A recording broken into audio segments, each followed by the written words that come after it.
Well, good morning, everyone. It's actually evening here, but by the time you get this, it'll be morning, so good morning works right here. Sitting here drinking a great cup of tea. This is ginger apricot. It is so good. It's really good.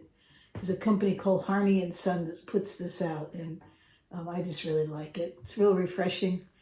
And anyway, so have a little cup of tea here. And today I thought we would talk about arpeggios.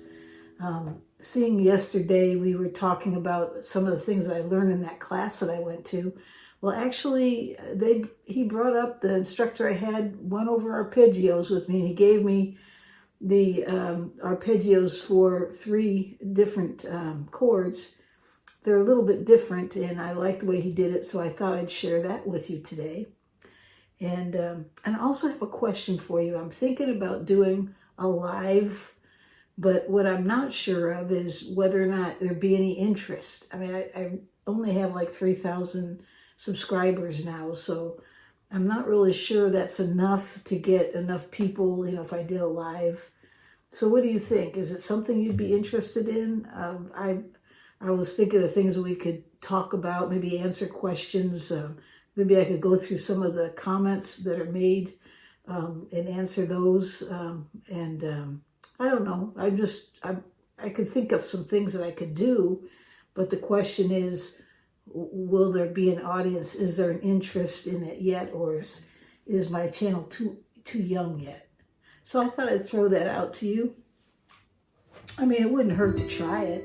The least that could happen is that nobody shows up, and that could happen, and it's okay. I had that happen to me once when I was a kid.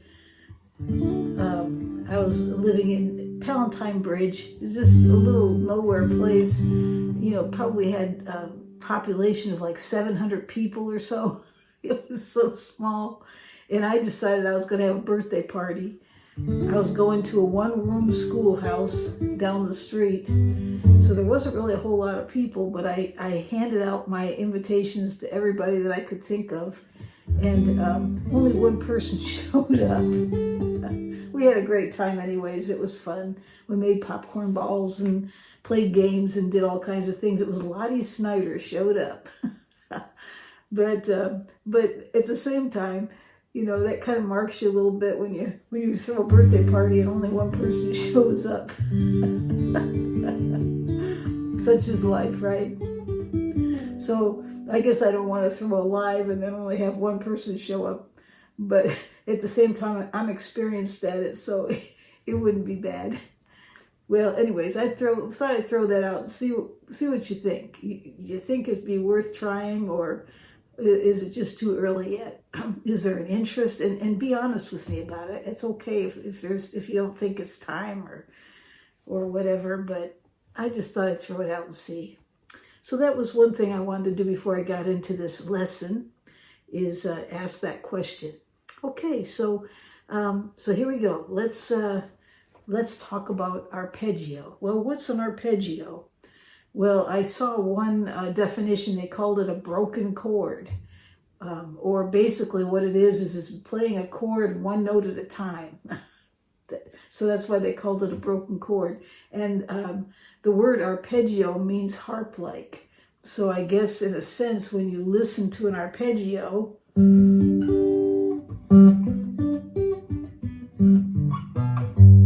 it is kind of harp-like. So yeah, but it's good. It's good to know, because as you're playing,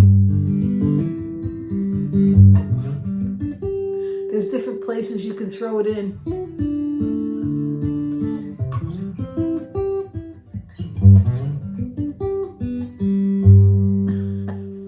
And it sounds cool. So I'm going to show you 3 of them. These are the ones that I was showed. And you could take any chord and break it down like that. Any chord that you know already, just play it one note at a time. But the arpeggios I'm going to show you are for G, C, and D, and they're kind of out of position from the standard way of playing the chords. So let me show these to you. Okay, so the first one that he showed me was a G. And basically, you're following kind of a barred G, I guess. And I'll put that chord chart up there if you kind of take a look at it. You're going to be tracing those notes, almost, not completely. And so the way that's done is you're going to start, what I do is I put my ring finger on the 3rd fret, low E string, the 6th string, and then I'll take my middle finger, pick that up, play that, pick that up, put down my middle finger on the 2nd fret, 5th string, and then I'll slide up to the 5th fret of the 5th string using my ring finger. So far we have, that's actually a bass beat. You hear that a lot. And well, I'm not going to complete that, but those are really great bass notes for the G chord.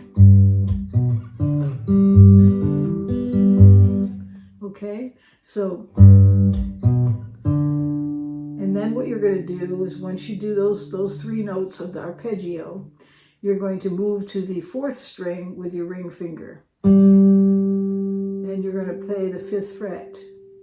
Then you're going to play the 3rd string, and you're going to play with your middle finger the 4th fret.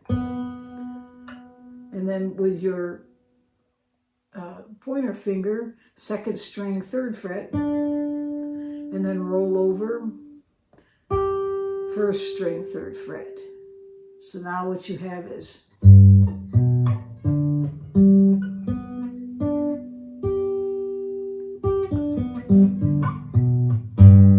so take that and learn it, and then learn it backwards until you can really move along with it. Okay, so there's the G. Okay, now let's do the C. The C, you're going to do similar as the G, only you're going to move over 1 string. Move over 1 string and take your ring finger, put it on the 3rd fret. You're now on the 5th string, right? And then you're going to take on the 4th string, 2nd fret, your middle finger. Then you're going to slide up with your ring finger all the way up to the 5th fret, 4th string.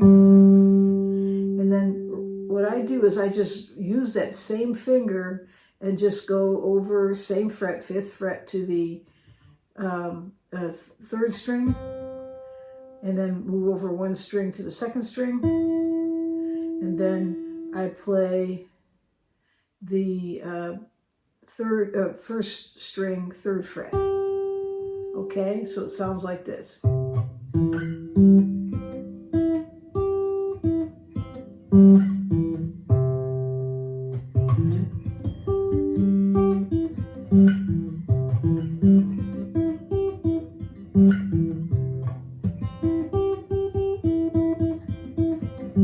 Does that sound like we're going to the horse races? I almost got it. Okay. So back to this again. So the G is, that was the start of the G. When you went to the C, you moved over and you did the C, just moving over, same formation, just move over 1 string, right? And then you're going to finish it off at the 5th fret, and then 1st string, 3rd fret.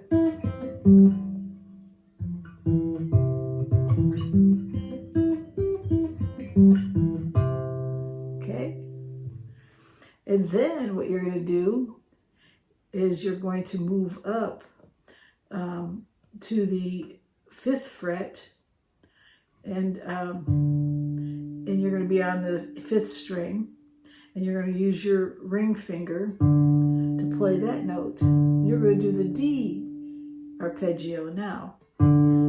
Okay, so play that note, then you're going to take your middle finger, put it on the 4th fret, 4th string, and you're we're going to slide up to the 7th fret, and you're using your ring finger, and you're on the 4th string.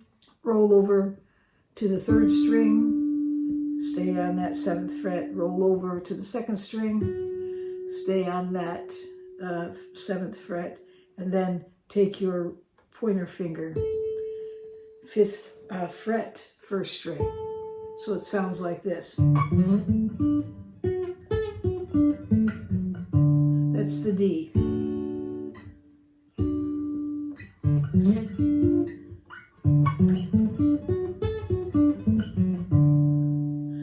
So far for the bass notes we have the C is, the D is, back to G. What does that remind you of?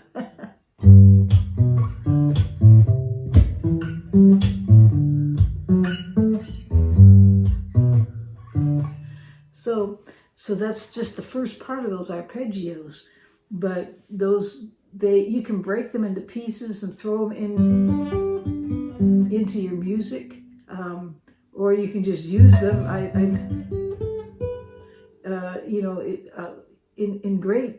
In sequence of just making music, just playing arpeggios, I guess. So, but they're just kind of neat. So I thought I'd show those to you today, and hopefully you can find some place to put them in your music. That's where we're going to stop. So I hope that helps you out some, gives you something to work on, something new to learn today, and or maybe it's old stuff for you. But if it is, practice it out. Get used to playing with your music. Find places to fit it in. And it kind of puts a little pizzazz to what you're playing. Don't be afraid to break them up. You don't have to play the whole. You might just play part of it in your music.